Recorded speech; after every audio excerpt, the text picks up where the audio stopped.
नमस्कार दोस्तों, आप सब जानते हैं कि प्रत्येक मनुष्य हर समय भिन्न भिन्न कार्यों तथा कर्मों में इतना मग्न है कि किसी के पास भी समय नहीं है कि वह क्षण दो क्षण भगवान में ध्यान लगा सके। आजकल तो ऐसा समय आ गया है कि एक दिन भी हम में से कोई भी मोबाइल या इंटरनेट के बिना नहीं रह सकता। इस दुनिया की दौड़ में लोग अपने असली उद्देश्य को भुला चुके हैं, जो कि अंत में परम पिता की शरण प्राप्ति है। आप सबका ज़्यादा समय ना लेते हुए यह बताना चाहूँगी कि ये श्रृंखला मेरी एक छोटी सी कोशिश है कि मैं लोगों तक यह श्रीमद् भगवद गीता ज्ञान पहुँचा सकूँ, और जो भी व्यक्ति इसे सुने, मेरा उनसे यह अनुरोध है कि इस ज्ञान को जितना हो सके उतना बांटें। इस कलयुगी संसार में यही एक मार्ग है जो हमें भगवान के निकट ला सकता है। और यकीन मानिए, यह ज्ञान इतना चमत्कारी है कि आप इसे जीवन की हर स्थिति में उपयोग में ला सकते हैं। बस सही समय की देर है। कई बार मेरे साथ स्वयं ऐसा हुआ है कि शुरुआत में मुझे कुछ बातें समझ ना आई हों, पर स्थिति के अनुसार सब समझ आ जाता है। ऐसा भगवान श्री कृष्ण स्वयं कहते हैं कि मनुष्य सदा ही अपनी बुद्धि और परिस्थिति के अनुसार अर्थ ग्रहण करता है। आखिरी में बस इतना कहना चाहूँगी कि यह ज्ञान किसी एक वर्ग, जाति या धर्म के लोगों के लिए नहीं, अपितु समग्र मनुष्य जाति के लिए है, जो हमें सच्चाई, धर्म एवं जीवन की सही दिशा दिखाता है। इस परिचय के बाद अब मैं आपको कुछ बातें बताऊंगी जो कि श्रीमद् भगवद गीता के प्रारंभ में लिखित हैं, जो कि अध्यायों के आरंभ से पूर्व हैं। आज से 5000 वर्ष पूर्व भगवान श्री कृष्ण ने अपने मित्र तथा भक्त अर्जुन को भगवद गीता सुनाई थी। सर्वप्रथम भगवद गीता सूर्य देव को बताई गई। सूर्य देव ने इसे मनु को बताया और मनु ने इसे इक्ष्वाकु को बताया। इस प्रकार गुरु परंपरा द्वारा यह योग पद्धति एक वक्ता से दूसरे वक्ता तक पहुंचती रही। भगवद गीता का उपदेश अर्जुन को विशेष रूप से दिया गया, क्योंकि अर्जुन भगवान का भक्त, प्रत्यक्ष शिष्य तथा घनिष्ठ मित्र था। अतएव जिस व्यक्ति में ये गुण पाए जाते हैं, वह गीता को सबसे अच्छी तरह समझ सकता है। भगवान तथा भक्त के बीच 5 प्रकार का संबंध हो सकता है। कोई निष्क्रिय अवस्था में भक्त हो सकता है, कोई सक्रिय अवस्था में भक्त हो सकता है, कोई सखा रूप में भक्त हो सकता है, कोई माता या पिता रूप में भक्त हो सकता है, कोई दाम्पत्य प्रेमी के रूप में भक्त हो सकता है। गीता के अनुसार सारे जीव परमेश्वर का अंश हैं, लेकिन वे प्रकृति ही माने जाते हैं।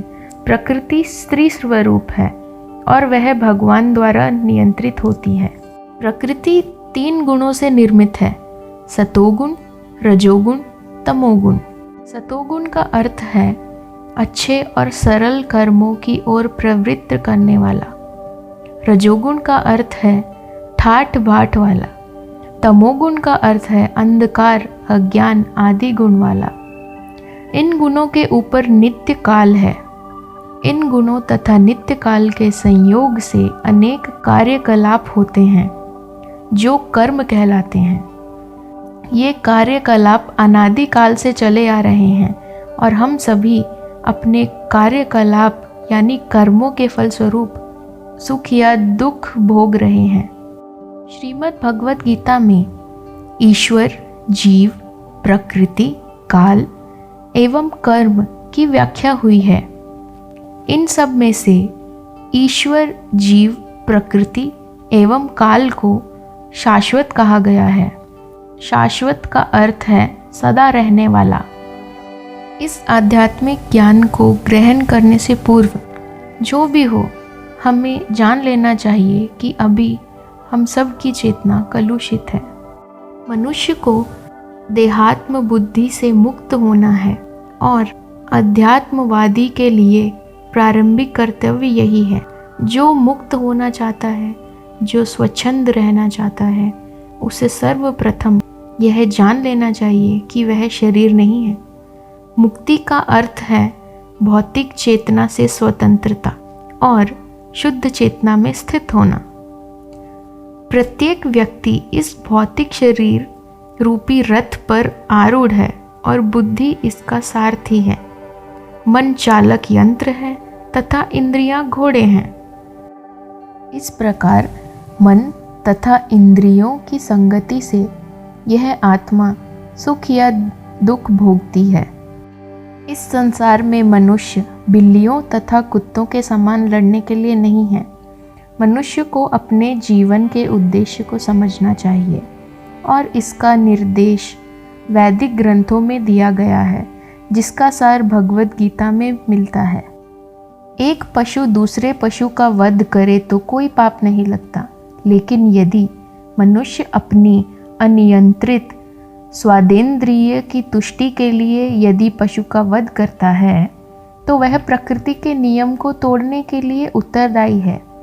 भगवद गीता में स्पष्ट रूप से प्रकृति के गुणों के अनुसार 3 प्रकार के कर्मों का उल्लेख है: सात्विक कर्म, राजसिक कर्म, तामसिक कर्म। सात्विक कर्म का अर्थ है सत्व गुण संपन्न यानी पवित्रता। राजसिक कर्म का अर्थ है मध्य स्वभाव, जिसके प्रधान होने पर व्यक्ति यथार्थ जानता तो है, पर लौकिक सुखों की इच्छा के कारण उपयुक्त समय पर उपयुक्त कार्य नहीं कर पाता। तामसिक कर्म अर्थात अच्छा बुरा, सत्य असत्य का कुछ पता नहीं चलता, यानी वो अंधकार में रहता है और उसे जानने की इच्छा भी नहीं होती। इसी प्रकार आहार के भी 3 भेद हैं: सात्विक आहार, राजसिक आहार, तामसिक आहार। यदि हम भगवद गीता के उपदेशों का ठीक से उपयोग करें तो हमारा संपूर्ण जीवन शुद्ध हो जाएगा और अंततः हम अपने गंतव्य को प्राप्त हो सकते हैं, जो इस भौतिक आकाश से परे है। यह गंतव्य सनातन आकाश या नित्य चिन्मय आकाश कहलाता है। भगवत गीता के अनुसार लोकों की 3 विभिन्न स्थितियां हैं: उच्चतर जैसे चंद्र, सूर्य तथा उच्चतर लोक स्वर्ग लोक, मध्य पर पृथ्वी, निम्नतर पर पाताल लोक। मनुष्य देव लोकों तक जा सकता है, बस मनुष्य को केवल उस लोक के विशेष देवता की पूजा करने की आवश्यकता है। भगवत गीता हमें इन लोकों में जाने की सलाह नहीं देती, क्योंकि चाहे हम किसी यांत्रिक युक्ति से 40,000 वर्षों तक यात्रा करके सर्वोच्च लोक ही क्यों न चले जाएं, पर तब भी हम जन्म मृत्यु से मुक्त नहीं हो सकते। लेकिन जो परम लोक, कृष्ण लोक या आध्यात्मिक आकाश है, हमें वहाँ ये असुविधाएं नहीं मिलती। श्री कृष्ण परम लोक की व्याख्या इस प्रकार करते हैं: मेरा परम धाम ना तो सूर्य या चंद्रमा द्वारा, ना ही अग्नि या बिजली द्वारा प्रकाशित होता है। जो लोग वहाँ पहुँच जाते हैं वो इस भौतिक संसार में कभी नहीं लौटते। वह धाम परमेश्वर से निकलने वाली ब्रह्म ज्योति द्वारा प्रकाशित होता है।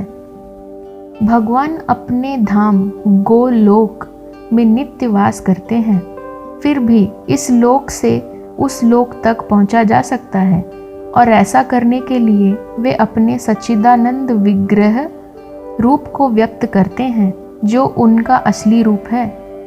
जब वे इस रूप को प्रकट करते हैं तब हमें इसकी कल्पना करने की आवश्यकता नहीं रह जाती कि उनका रूप कैसा है।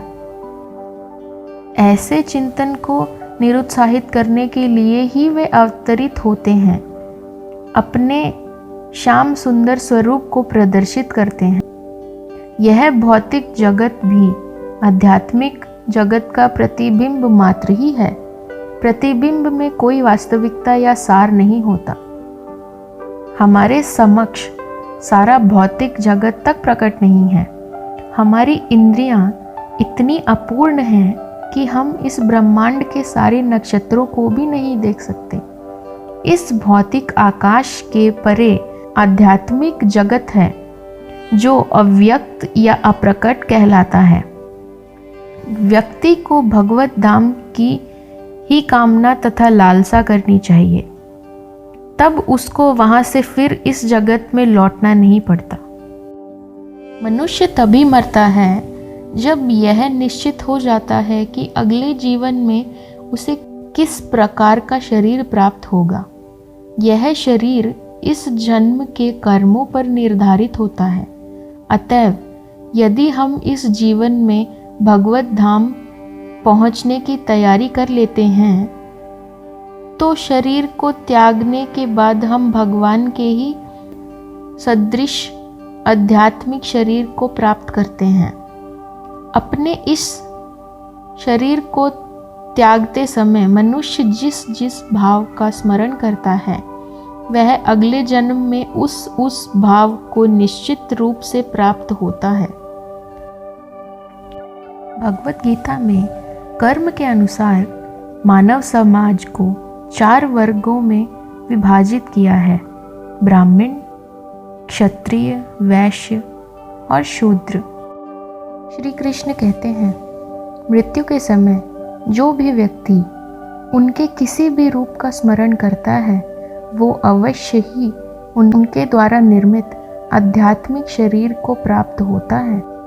पर यदि मनुष्य जीवन संघर्ष करते हुए कृष्ण का स्मरण करने का अभ्यास नहीं करेगा तो वह मृत्यु के समय कृष्ण का स्मरण किस प्रकार कर सकेगा।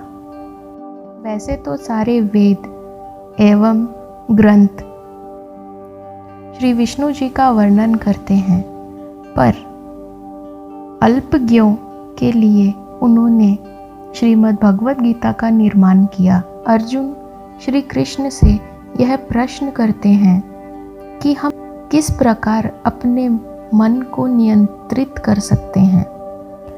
तब श्री कृष्ण कहते हैं, वास्तव में हम अपने शरीर से नहीं अपितु अपने मन तथा बुद्धि से कर्म करते हैं।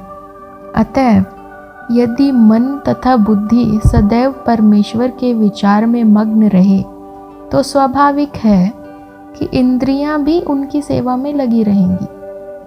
पर कृष्ण भगवान हमें अपने कर्म को त्याग कर केवल उनका स्मरण करने के लिए नहीं कहते।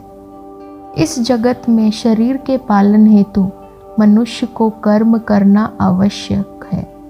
मित्रों, यहीं पर मैं इस परिचय पर पूर्ण विराम लगाती हूँ और अगली वीडियो से हम अध्यायों का प्रारंभ करेंगे। पुनः मेरा आपसे यह अनुरोध है कि इस पुण्य कार्य में मेरे भागी बने। धन्यवाद।